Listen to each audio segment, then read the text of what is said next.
Do you think that in America, just let me ask you this question, do you think that in America we sue too much? What do you think? Do you think we sue too much? There's the, you know the case in Washington. I just came from Washington. I try not to stay in Washington for too long because I'm afraid it does something to your brain. I think it does. I actually think I lived there for a while, and I think you have to get out of there. Now, think about this case for a minute. There was this lawsuit in Washington, D.C., where a man sued for $54 million because the cleaning store that he went to lost his pants. Well, this must have been one heck of a pair of pants, right? For $54 million? In fact, as an ex-U.S. attorney, I keep wondering, what did he have in his pants? If it's worth $54 million. But he sued for $54 million. The case went to court. The case, I think, went to trial. And the guy lost. Well, this is not a joke to the people who had to defend that case. They were just regular people, had a cleaning store, mom and pop cleaning store, small business. You know how much money it cost them to defend the case? $100,000. That's a lot of money.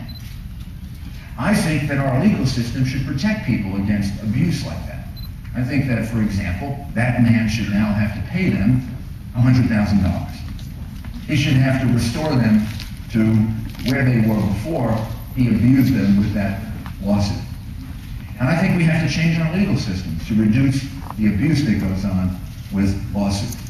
In Texas, what they did was they capped non-economic damages. Because a lot of the abuse comes about in these excessive exaggerations of damages, like that man did, right? The man actually had a valid claim, right? He had a claim for $100 or $200, maybe $1,000. I have no idea what his pants cost. And he had a right to have the cleaning store pay him for the value of his pants, maybe pay him a teen bit for the inconvenience that it cost, and he'd go buy another pair of pants to replace that pair of pants. Instead, he sues for $54 million. So they capped any of these damages beyond economic loss at $250,000. They did a whole group of other things, too, to tighten up their legal system, to make it fairer. You know what happened the first year after they passed it? The number of doctors applying to practice medicine in Texas went up by 9%. The next year it went up by 30%. If he keeps it up, we're going to all have to go to Texas for medical care. There aren't going to be any doctors left, and they're all going to go to Texas. I mean, women in this country, many parts of this country, complain to me that they can't find an OBGYN. They say doctors are going out of that area of the profession because that area of the profession has so many lawsuits and malpractice insurance is so high. Well, this issue of suing too much affects our health care. It makes it much more expensive for all of us. It affects the quality of our health care. It affects the doctors that we have, the availability, our access to health care. And then it affects our economy too. We don't see that as much, we don't feel that as much, but I can guarantee you it's happening. Countries that sue too much lose businesses. They lose jobs. There are 4 big things you have to be careful of in our economy. And if these things are happening, your economy shrinks and Americans have less jobs.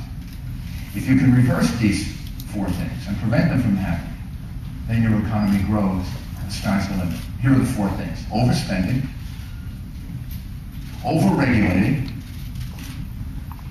overtaxing, and oversuing. You do all those things too much, or any one of them too much, and your economy shrinks.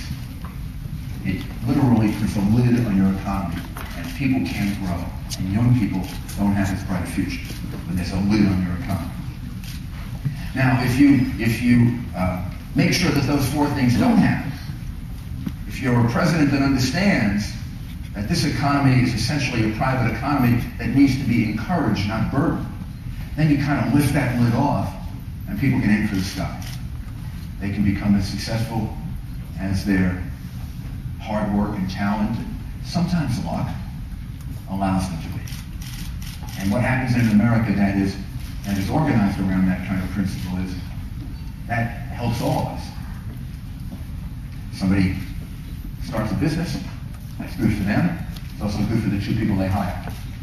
And that business can expand. It's good for them, and it's good for the 10 people they can now hire. And that business expands more. Now they hire 1,000 people.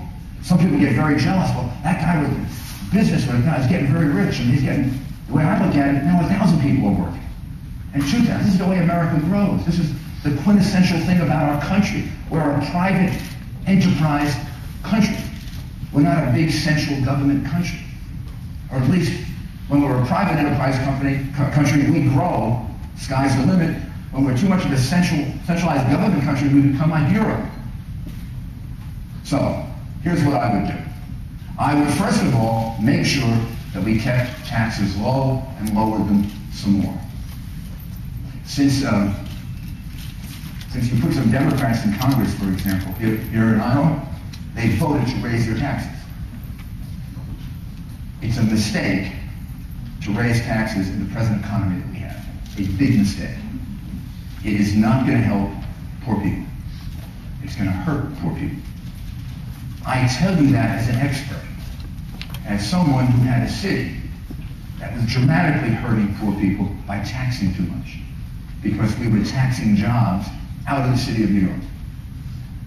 I lowered taxes. I lowered taxes in New York City. No mayor before me had ever lowered taxes in a systematic way like I did. It was a real battle to get New York City to lower taxes. I lowered taxes 23 times by over $9 billion. I reduced the income tax in New York City by 24%. I was collecting 40% more from the lower tax than the higher tax. I was collecting billions of dollars more from the lower taxes than the higher taxes. And let me tell you what happened to unemployment. I started, unemployment was 10.5%. When I left, it was about 5%. You know how many more people were working? You know how many more people had jobs? You know how many more people had improved jobs? That's how you do the magic, because for some people who don't understand private sector economics, they think this is impossible. That's how you accomplish lowering taxes and collecting more money. How can you lower tax rates and collect more money? You do that because more people are working, because more people are making more money by a lot. I took over a city that lost 320,000 jobs. I left a city that had 457,000 new jobs. And it came about with growth economics, the core of it being lowering taxes. If we want our economy to grow, we have to continue to do that. We've got to keep the income tax rate low. We've got to keep the capital gains tax low. We've got to give the death penalty to the death tax, which means we've got to get rid of it. These are all things that hold our economy down. In the name of wanting to redistribute wealth, they hold our economy down because they keep reducing it to the lowest common denominator. If you lower taxes, put more money back into the private economy, you lift that lid, and then people can grow to their maximum extent. And they grow, other people grow with them. Same thing is true about spending. You got to get control of government spending. If government spends too much money, then government has to feels the impulse to tax more. As it taxes more, it reduces the economy. And the government spending is often inefficient. By and large, if the private sector can spend money on the same thing that the government spends money on, the private sector will spend it 2, 3, 4 times more efficiently than government. Because there's no device for wanting to save money in government. In the private sector, there's a device for saving money. It's called profit. In government, there's very often no device for saving money.